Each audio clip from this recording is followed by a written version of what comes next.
تو ابن اور ابو تو میرا مسئلہ نہیں ہے نا. تو میرا تو مسئلہ یہ کہ کہا کیا جا رہا ہے بھائی وسیلہ تلاش کرو, یہی ہے نا حکم. کہہ لیں گے وسیلے سے مراد ایمان ہے کہ جتنا ایمان پختہ کرو گے اللہ سے قریب ہو جاؤ گے. اچھا, جب دوسرا قول کیا ہے؟ نماز, ایمان اور نماز, جتنی نمازیں پڑھو گے اللہ سے قریب ہو جاؤ گے. تیسرے بزرگ کا قول ہے کہ نہیں بھائی ایمان نماز سارے اعمال صالحہ, اچھے کام کرو اللہ سے قریب ہو جاؤ گے. پڑھا لکھا مجمع ہے, اگر پڑھا لکھا مجمع نہ ہوتا میں کچھ سوچ کے اور آیا تھا, لیکن میں نے چاہا کہ آج وسیلے کا مفہوم میرے سننے والوں پر واضح ہو جائے. بہت توجہ رکھنا. اچھا یہ بتاؤ کہ یہ خطاب کس سے ہے؟ ایمان لانے والوں سے, یعنی ایمان لا چکے نا, تو اب ایمان تو وسیلہ ہوگا نہیں, وہ تو لا چکے.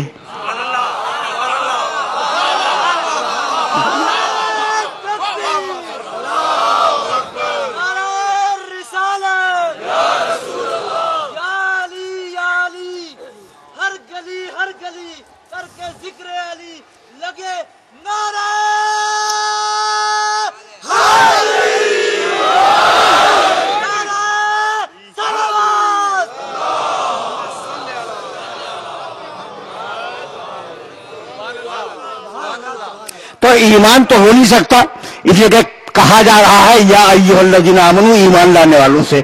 اے ایمان لانے والوں, ایمان تو لا چکے, اب وسیلہ اختیار کرو. تو ایمان تو مراد نہیں ہے. اچھا اب دوسری چیز نماز, کیا کہا ہے؟ اتقوا اللہ, اللہ کا تقوی اختیار کرو.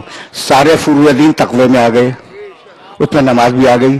سارے اعمال صالحہ آ گئے, اس میں نماز بھی آ گئی.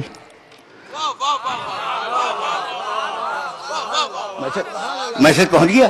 تو اب اتنا تو مجھے سمجھ میں آ گیا کہ سارے اصول دین ایمان میں آ گئے, سارے فروع دین تقوی میں آ گئے, اور جب آ گئے تو ان سے کہہ رہا ہے, سارے متقیوں سے اور سارے مومنوں سے, کہ وسیلہ تلاش کرو. اس لیے کہ وسیلہ نہ ایمان ہے نہ عمل صالح ہے. اب کیا ہے بھائی؟ دیکھو نا آیت کھولے جب بات واضح ہو تو اب یہ ہے کیا؟ تو اب وسیلے کے معنی اگر دیکھ لو تو پھر وسیلہ سمجھ میں آئے گا. الوسیلۃ ما یتقرب بہ الی اللہ, وسیلہ اسے کہتے ہیں کہ جو اللہ سے قریب کر دے, اب جو بھی ہو. توجہ رکھنا, توجہ رکھنا. اس لیے کہ میں اس مرحلے پہ لے آیا ہوں. ظاہر ہے کہ اب دامن وقت سمٹ گیا ہے نا, اور میرے پاس وقت نہیں ہے. میں نے ایک مثال دی تھی, مولانا آپ اس مجلس میں تشریف فرما نہیں تھے, میں نے ایک مثال دی تھی اور اس مثال کو دہرا رہا ہوں. بھائی بہت توجہ رہے. تو وسیلہ ما یتقرب بہ الی اللہ, وسیلہ اسے کہتے ہیں جو اللہ تک پہنچا دے. کچھ بھی ہو, جو بھی اللہ تک پہنچا دے وہ وسیلہ ہے. تو اب دین تمہارے پاس کس کے ذریعے آیا؟ محمد رسول اللہ کے ذریعے. قرآن کون لایا؟ محمد رسول اللہ. شریعت کس نے دی؟ اللہ کی, محمد رسول اللہ نے. تو سیڑھی لگی ہوئی ہے نا. میں نے کیا کہا تھا کہ بھائی جو سیڑھی اوپر سے نیچے آنے کے لیے کام آئے گی, وہی سیڑھی نیچے سے اوپر جانے کے لیے کام آئے گی. اب میں اتنا عقل مند تو نہیں ہوں کہ اوپر سے نیچے جو چیز آ رہی ہے اسے دیکھ رہا ہوں اور اپنے جانے کے لیے ایک نئی سیڑھی لگا دوں. میں نہیں کر سکتا, مگر ملا یہی کر رہا ہے.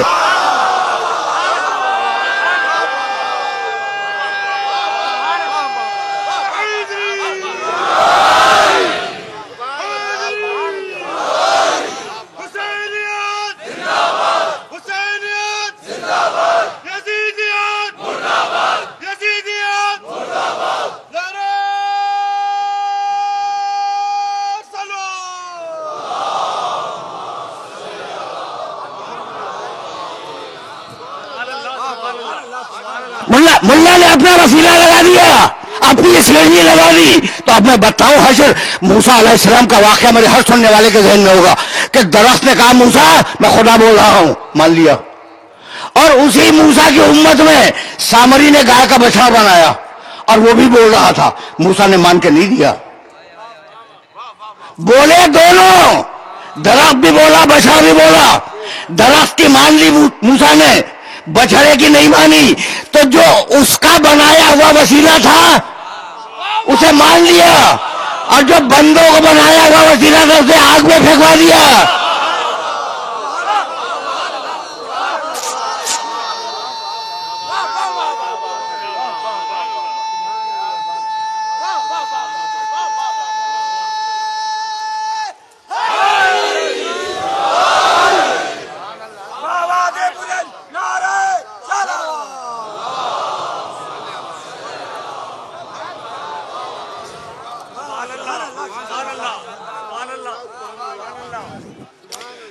ٹھیک ہے نا؟ اب سمجھ میں آ گئی بات کہ بھائی اللہ کا وسیلہ ہو اسے مان لو.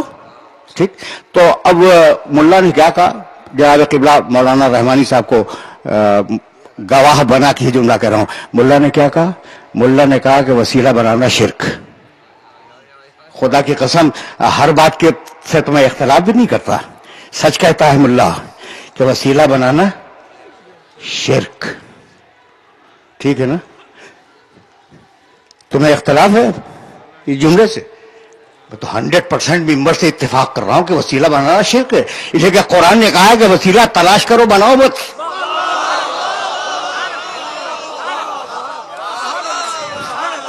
تو ہمارا کام وسیلہ بنانا نہیں ہے، نہ قبل رسول بنانا ہے، نہ بعد رسول بنانا ہے.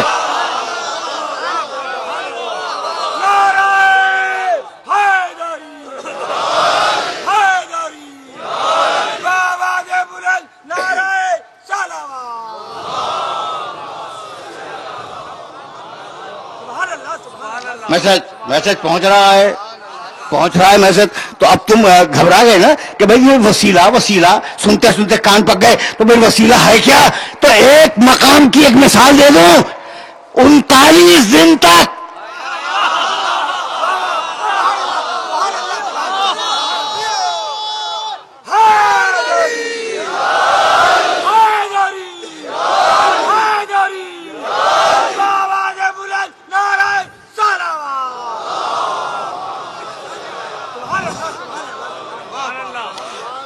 مولانا میں یہ بات واضح کر کے جاؤں گا کہ یہ واقعہ جو بیان کرنے جا رہا ہوں 2 مقامات پہ نقل ہوا، جنگ احد میں، جنگ خیبر میں. اور میں خیبر کے حوالے سے عرض کر رہا ہوں 39 دن میرے نبی نماز پڑھاتے رہے اور اس نماز میں کہتے رہے ایاک نعبد و ایاک نستعین. مالک عبادت بھی تیری، مدد بھی تجھ سے. عبادت بھی تیری، مدد بھی تجھ سے. اب 40ویں دن صبح کو حکم آیا نادی علیہ مظہر العجائب.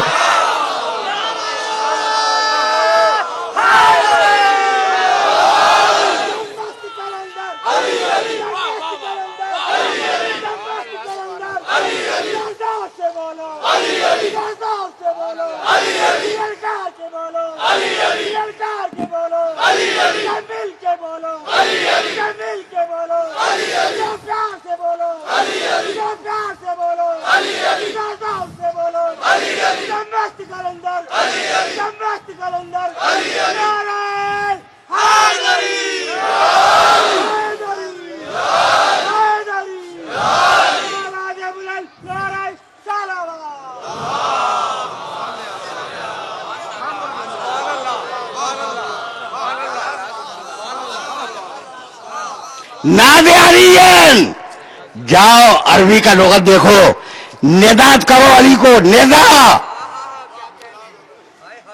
ندا دو علی کو. ندا کے معنی بلند آواز سے پکارنا. کیا معنی ہے بھائی؟ بلند آواز سے پکارنا. نادی علیین، محمد بلند آواز سے پکارو. علی کو آج پتا چلا کہ یہ نعرہ حیدری بھی سنت رسول ہے. سنو،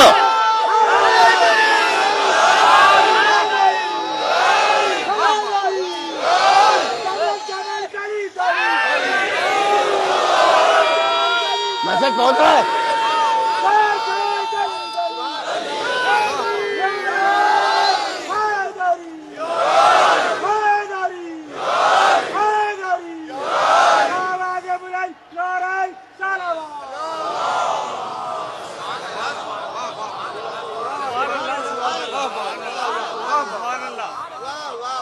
بس بھائی میں آگے جا رہا ہوں اور میں اس مرحلے میں رکوں گا نہیں. نادی علیہ مظہر العجائب. خیبر کے لیے بھی ہے اور غزوہ احد کے لیے بھی ہے. اور بڑے بڑے اکابر علماء جن کا تعلق میرے مسلک سے نہیں ہے، اللہ جو گزر گئے ان پر رحمت نازل فرمائے، ان کی نماز صبح کے بعد جو ان کا وظیفہ تھا، اس وظیفے میں 110 مرتبہ نعت علی پڑھنا شامل تھا. یہ ساری صورت حال اب خراب ہوئی ہے، پہلے بڑی اچھی تھی. نعت علی پڑھی جاتی تھی. نعت علی مظہر العجائب تجد ہو عون لک فی النوائب کل ہم و غم سینجلی. بے ولایت کا، باقی تو لوگوں نے اضافہ کر لیا ہے، بے ولایت کا یا علی یا علی یا علی 3 مرتبہ کہا. جب تیسری مرتبہ کہا ہے نا یا علی، تو اب اگر یہ واقعہ خیبر کا ہے تو خیبر کے حوالے سے 2 جملے سنو اور مجھے اجازت دے دو. اچھا بھائی سنو، واجب جانتے ہو؟ جانتے ہو؟ اچھا بہت توجہ رکھنا. اچھا حرام جانتے ہو؟ واجب حرام. تو مکروہ کیا ہوتا ہے؟ نہ کرنا بہتر ہے، کر لو تو کوئی حد بھی نہیں ہے. اچھا اب بتاؤ کہ سنت کسے کہتے ہیں؟ مستحب. مستحب کیا ہے؟ کرنا اچھا ہے. اور مستحب موقت کیا ہے؟ واجب کے قریب ہے.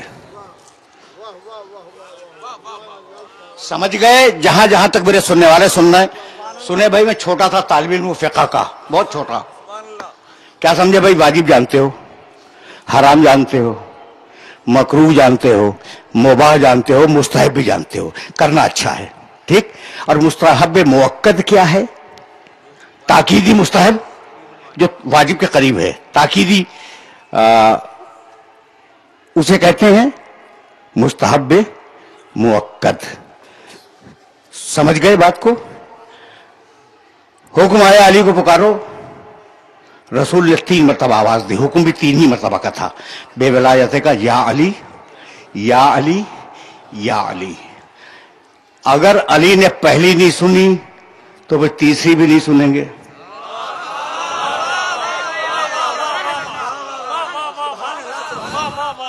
جانتے ہو کہاں پہ علی؟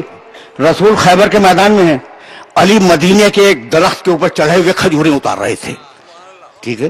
اب وہاں انہوں نے وہ آواز سنی یا علی، انتظار کیا. پھر آواز آئی یا علی، انتظار کیا. اور پھر آواز آئی یا علی. اب کہا لبیک یا رسول اللہ، اور وہیں سے سیدھے آئے. مظہر العجائب ہے.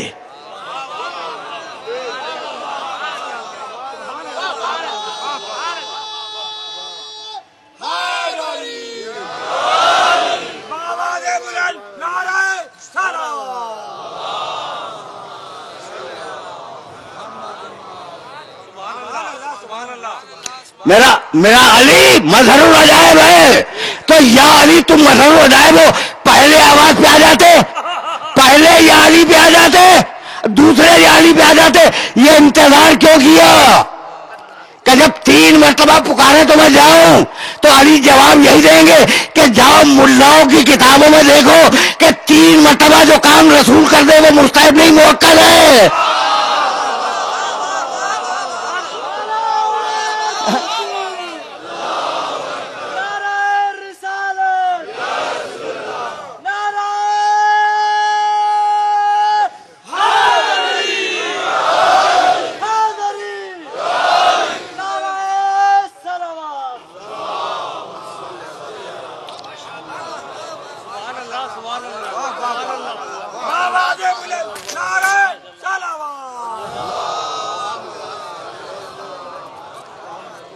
مولانا میں کہنا چاہ رہا تھا ان نوجوان دوستوں سے کہ مانگا تو اللہ ہی سے، ایاک نستعین، وہ غلط نہیں ہے، وہ تو قرآن ہے. مانگا اللہ سے، ملا ید اللہ سے.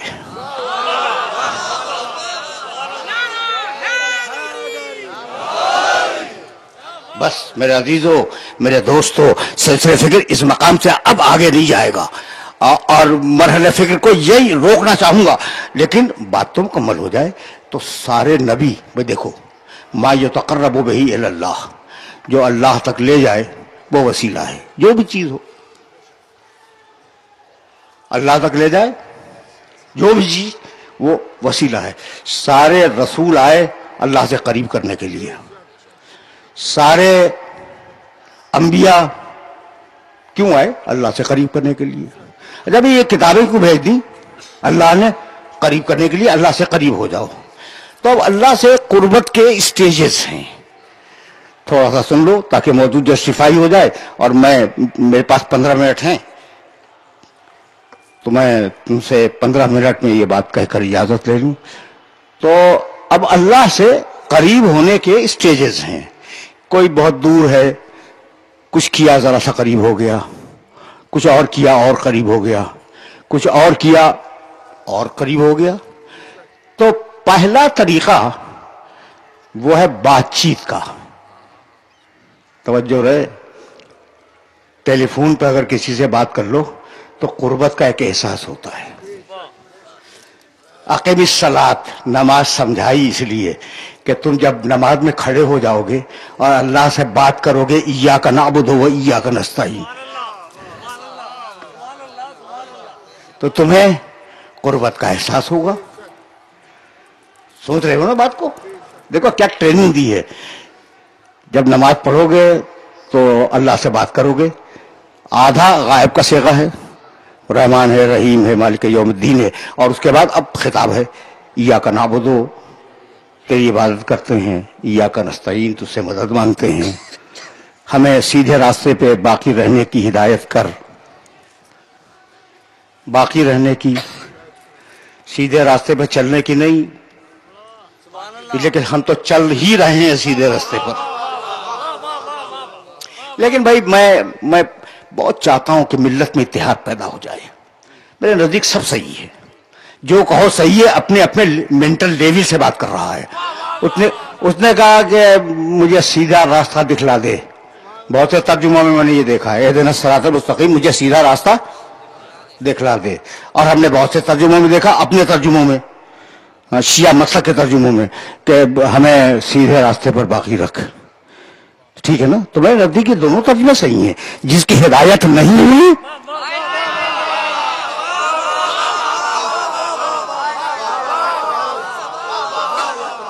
وہ کہتا رہے کہ ہمیں راستہ دکھلا دے، جس کی ہو گئی وہ کہہ کے باقی رکھ.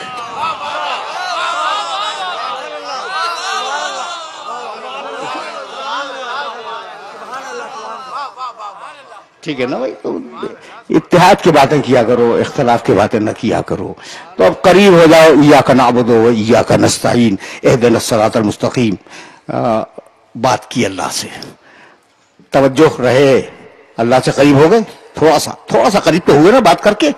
اچھا اب یہ کہ یہ جب بات کرو تو وضو کر کے اور ہمارے گھر کی طرف رخ کر کے کرو، اور قریب ہو گئے. توجہ رکھنا اس لیے کہ بات اب مکمل ہونے والی ہے.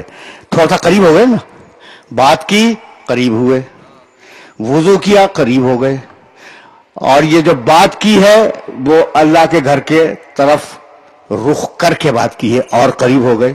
اچھا تڑپ تو اور ہے کہ قریب ہو جاؤ، ہے نا تڑپ؟ تو چلے جاؤ حج کے لیے اس کے گھر کے پاس. وہ خود تو نظر آنے سے رہا لیکن قریب تو ہو گئے. یہاں تک آ گئے.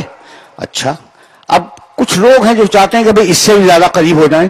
تو اب ایک ہی صورت رہ گئی ہے، نماز تم پڑھتے ہو، روزہ تم رکھتے ہو، حج تم کرتے ہو اور جاتے ہو، تو اب قریب تو ہو اللہ سے. لیکن تمہاری خواہش یہ ہے کہ ذرا سا اور قریب ہو جاؤ. تو طریقہ بتاتا ہوں، جو اللہ کا اپنا ہو اس سے قریب ہو جانا.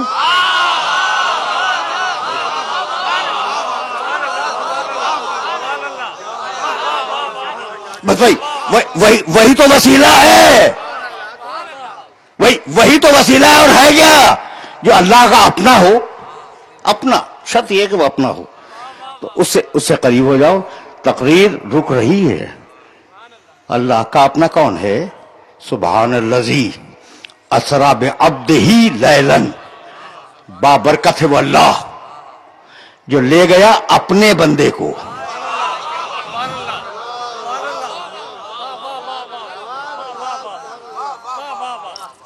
بھئی ایسا ہے یا نہیں ہے؟ اپنے بندے کو، ترجمہ یہی ہے. اور ترجمے میں کسی نے اختلاف آج تک نہیں کیا. سبحان الذی اسرا بعبدہ لیلاً، بے نیاز ہے واللہ، سارے عیبوں سے پاک ہے واللہ، جو لے گیا اپنے بندے کو. محمد اللہ کا اپنا بندہ، اپنا ہے. ٹھیک. کہنے لگا هو الذی، 3 مقامات پہ آیت ہے اور ایک ٹکڑا پڑھوں گا. هو الذی ارسل رسولہ بالہدی ودین الحق، ہم نے اپنا رسول بھیجا، اپنا.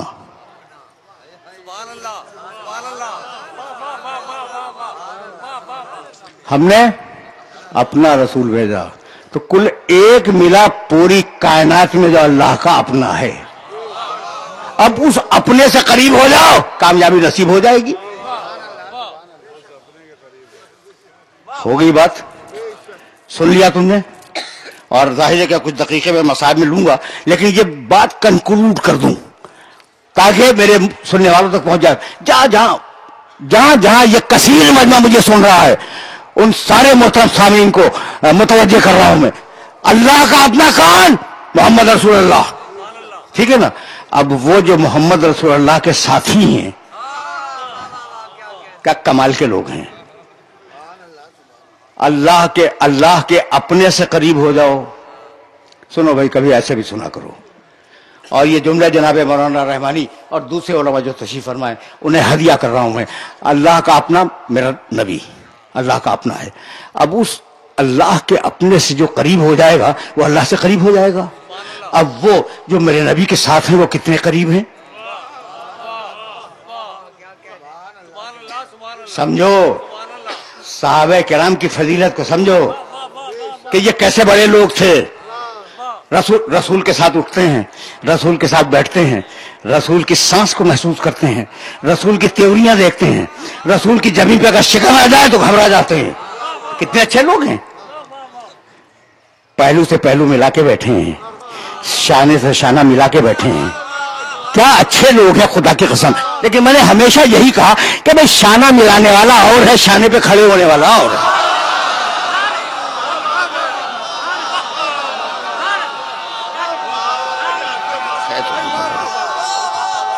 سب بزرگ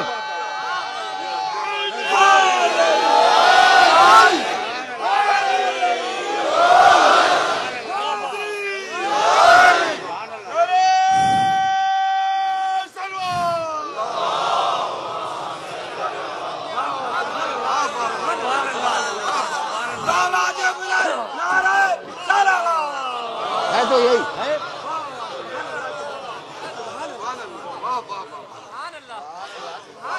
دیکھو بھائی، اب ایک جملہ سنو. جب میں کوئی چیز بتلاؤں تو اسے پوری توجہ سے سن لیا کرو. ایک ہوتی ہے زمانے کی قربت، ہم ایک زمانے میں قریب ہیں ایک دوسرے سے. اب دیکھو جو کوئی چین جاپان میں ہے وہ بھی ہم سے قریب ہے چونکہ ہمارے زمانے میں ہے. ٹھیک. تو ایک ہوئی زمانے کی قربت. دوسری قربت زمین کی قربت کہ ہم ایک ساتھ بیٹھے ہوئے ہیں. تو ایک زمانے کی قربت، ایک زمین کی قربت، دو ہو گئی. تیسری ہے نظریے کی قربت، ذہنی قربت. سب کلمہ پڑھتے ہیں رسول کا، کتنے قریب ہیں رسول سے. خدا کی قسم کھا کے کہہ رہا ہوں کہ اتنے قریبی دنیا میں نہیں ملیں گے. لیکن تو رسول ہی چلا گیا. قسم کھا کے کہہ رہا ہوں کہ اتنے قریبی. اچھا آپ رسول کے ساتھ، رسول جا رہے ہیں حج کے لیے، آخری حج کے لیے جا رہے ہیں، رسول کے ساتھ گئے ہیں تو کمال ہو گیا. حج بھی ساتھ کیا، نمازیں ساتھ پڑھی، کلمہ پڑھتے ہیں رسول کا، رسول کے پہلو میں بیٹھتے ہیں، رسول کے سامنے بیٹھتے ہیں. اور اب رسول حج کر کے پلٹا تو اتنے قریب لوگ ہوں گے کسی کے پاس؟ کسی زمانے میں محمد رسول اللہ سے اتنے قریب لوگ کہیں ملیں گے؟ نہیں ملیں گے نا. یہ بزرگ بیٹھ جائے تو میں عرض کروں. پر محمد و آل محمد سلام. بس چند دقیقوں کی زحمت ہے، بہت مختصر سی زحمت ہے، لیکن یہ جملہ تم تک پہنچ جائے ورنہ میری محنت ضائع ہو جائے گی. کتنے قریب لوگ رسول کے زمانے کے، رسول کی زمین پر، رسول سے ذہنی ہم آہنگی رکھنے والے، رسول ماننے والے، رسول کے اللہ کو ماننے والے، رسول کے ساتھ نمازیں پڑھنے والے، رسول کے ساتھ روزہ رکھنے والے، کتنے اچھے لوگ ہیں. اتنے اچھے لوگ اب دنیا میں نہیں آئیں گے. رسول کے ساتھ حج کیا، رسول کے ساتھ پلٹ رہے ہیں، اور ایک دن رسول نے انہیں روک لیا، ان قریبیوں کو، اور کہا بھائی سنو، اس کو مولا بغیر مانے بغیر نجات نہیں ہوگی.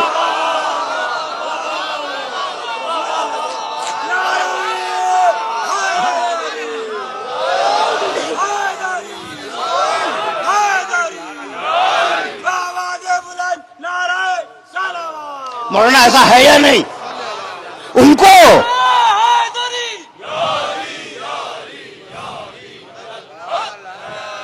انہیں رسول نے روک لیا غزوہ خون کے میدان میں، اتنے بڑے لوگ، اور کیسے مولا مانو. تو جب وہ نہ بچ سکے علی کی مولائیت سے، تو یہ ملا کدھر بھاگ کے جائے گا؟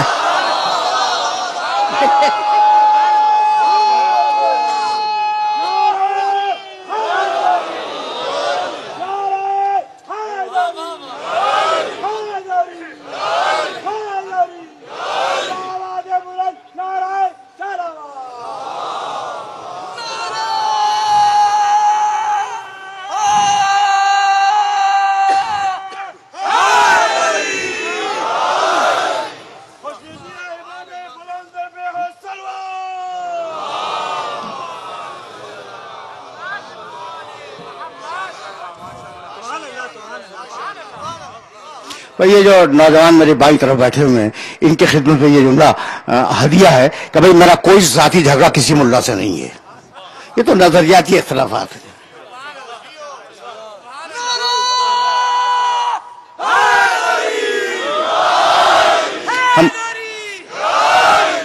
ہم بات دلیل سے کرتے ہیں، اور قرآن یہ کہہ گیا ہے کہ مولانا قرآن مجید نے کہا کہ جو زندہ ہونا چاہتا ہے وہ دلیل سے زندہ ہو جائے، اور جو ہلاک ہونا چاہتا ہے وہ اپنی دلیل سے ہلاک ہو جائے.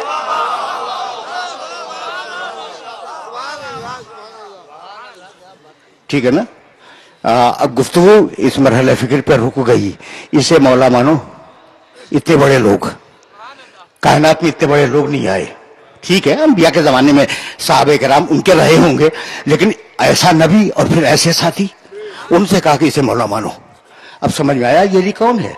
اور جب مولا مان لیا تو اب مسکرا کے پیغمبر نے آواز دی کہ سنو بھائی، ایک آیت اتری ہے، الیوم اکملت لکم دینکم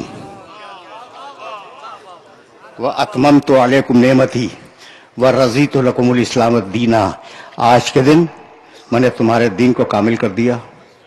آج کل نہیں، الیوم الیوم اکملت لکم دینکم، آج کے دن میں نے تمہارے دین کو کامل کر دیا. واتممت علیکم نعمتی، اور میں نے اپنی نعمتیں مکمل کر دی. ورضیت لکم الاسلام دینا، اور آج کے دن میں تمہارے دین اسلام سے راضی ہو گیا. اب تم تو بہت پڑھے لکھے شہر کے بہت پڑھے لکھے شہری ہو، مجھے بتاؤ کہ آج کے دن دین کامل ہوا، نعمت تمام ہوئی، اللہ دین سے راضی ہوا. کل تک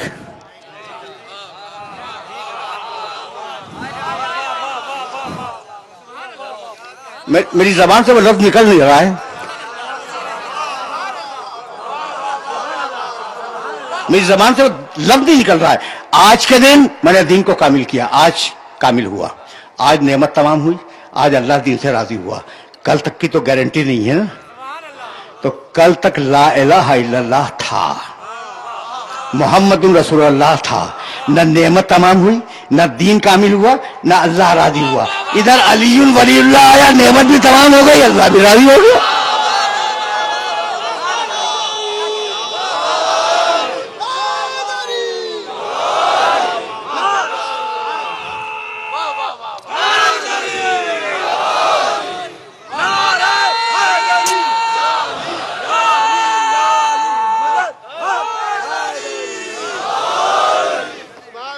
بس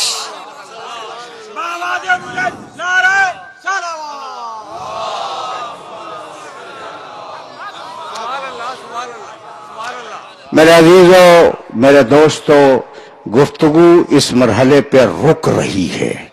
اب اس سے زیادہ تمہاری خدمت پہ آج عرض کرنا نہیں ہے. اب آیتیں مسلسل کر لینا کہ وَمِنَ اللَّيْلِ فَتَهَجَّدْ بِهِ نَافِلَةً لَكَ عَسَىٰ أَن يَبْعَثَكَ رَبُّكَ مَقَامًا مَحْمُودًا وَقُلْ رَبِّ أَدْخِلْنِي مُدْخَلَ صِدْقٍ وَأَخْرِجْنِي مُخْرَجَ صِدْقٍ وَاجْعَل لِّي مِن لَّدُنكَ سُلْطَانًا نَصِيرًا. مالک مجھے اپنے پاس سے ایک مددگار دے دے. ہجرت کے وقت یہ آئی تھی. پرسوں آپ کی خدمت پہ عرض کر چکا. تقریر تمام ہو گئی. مجھے مددگار دے دے، اور مددگار ہجرت ہی میں مل گیا. جو بستر پہ سو جائے وہ مددگار. اچھا بھائی، بستر پہ سونا آسان نہیں ہے. جناب ام حبیبہ رضی اللہ تعالی عنہ ازواج مکرمات میں ہیں، رسول کی زوجہ مکرمہ ہیں. ان کے والد ابو سفیان جب آئے تو انہوں نے رسول کا بستر لپیٹ دیا تھا. کہا کیا ہوا بھائی، یہ باپ آیا ہے بیٹے نے بستر لپیٹ دیا. کہا نااہل رسول کے بستر پہ نہیں بیٹھ سکتا.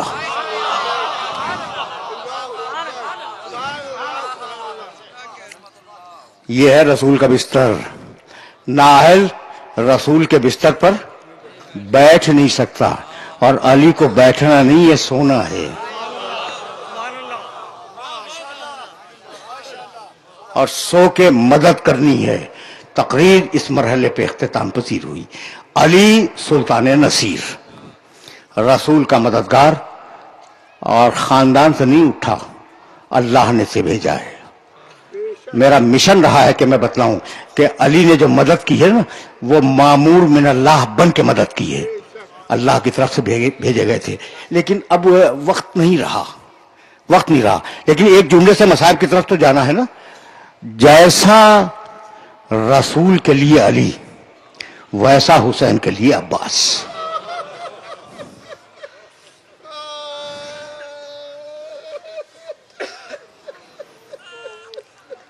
یہ جملہ ایک پوری کتاب ہے.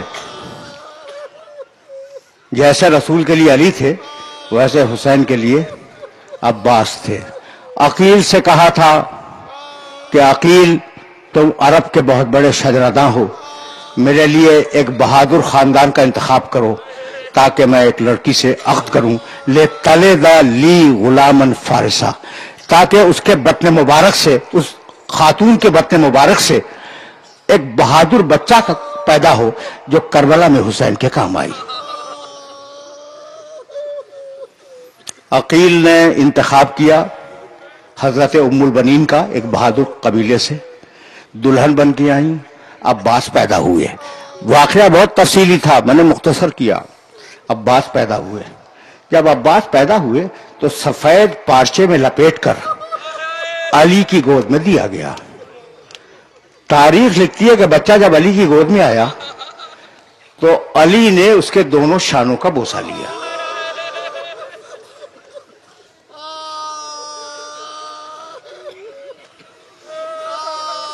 وقت نہیں ہے ورنہ تفصیل میں جاتا. دونوں شانوں کا بوسہ لیا. نام رکھا عباس، کڑے تیوروں والا، اور کنیت رکھی ابو القربہ، چھوٹی سی مشکا اٹھانے والا.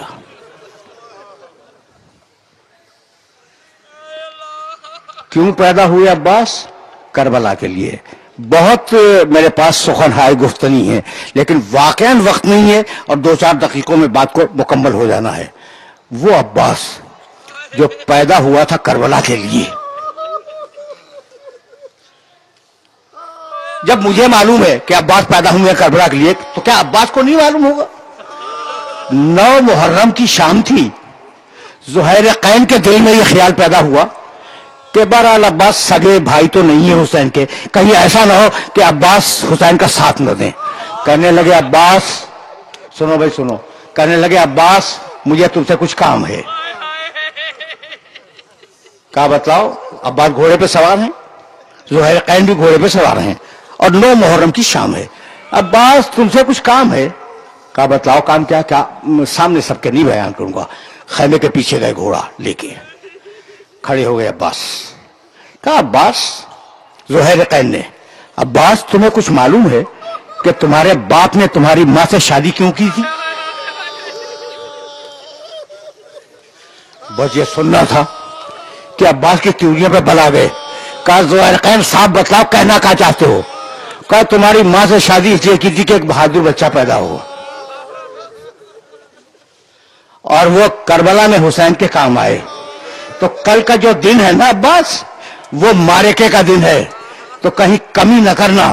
بس یہ سننا تھا کہ عباس نے انگڑائی لی, لوہے کی ذرا ٹوٹ کے گر گئی.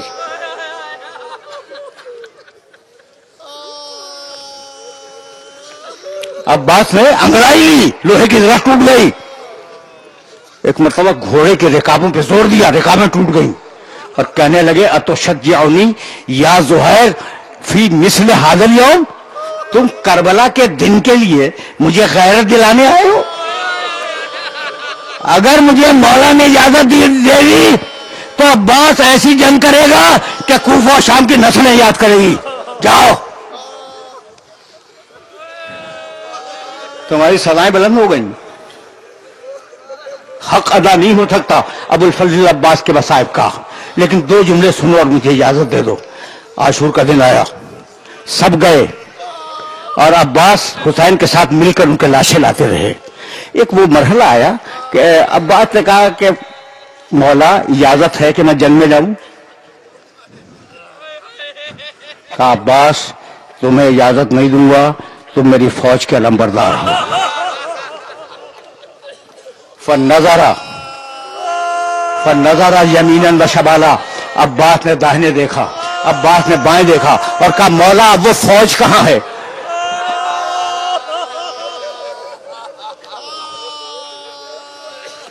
عباس پلٹ, کہا اجازت تو نہیں دوں گا.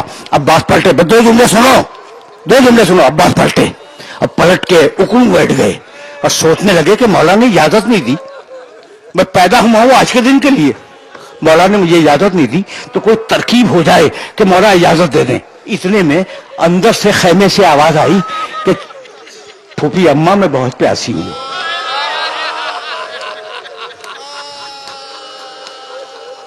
سمجھ گئے؟ چھوٹی بچی, پھوپھی اماں میں بہت پیاسی ہوں. عباس خوشی میں کھڑے ہو گئے, کہا بیٹا سکینہ میرے پاس آنا. بچی آئی, عباس نے کہا بیٹی بہت پیاسی ہے؟ کہا ہاں چچا میں بہت پیاسی ہوں. کہا میں دوڑ کے جا اپنا چھوٹا مشکیزہ لا. بچی اندر گئی, اپنا چھوٹا مشکیزہ لے کے آئی. عباس نے بچی کو گود میں اٹھایا اور لے کے چلے حسین کی طرف سفارش کروانے کے لیے. دور سے حسین نے دیکھا, کہا جاؤ عباس میں نے تمہیں اجازت دے دی, جاؤ سکینہ کے لیے پانی لاؤ. اور سکینہ سے کہنے لگے بیٹی تو نے اب تو چچا کو اجازت دلوا دی, کب جب ظالم کوفہ و شام میں تجھے تماچے ماریں گے تو اپنے چچا کو بہت یاد کرے گی. راوی کہتا ہے کہ جب کوڑا اٹھتا تھا عباس کے سر کو دیکھتی تھی, کہتی تھی واہ اماں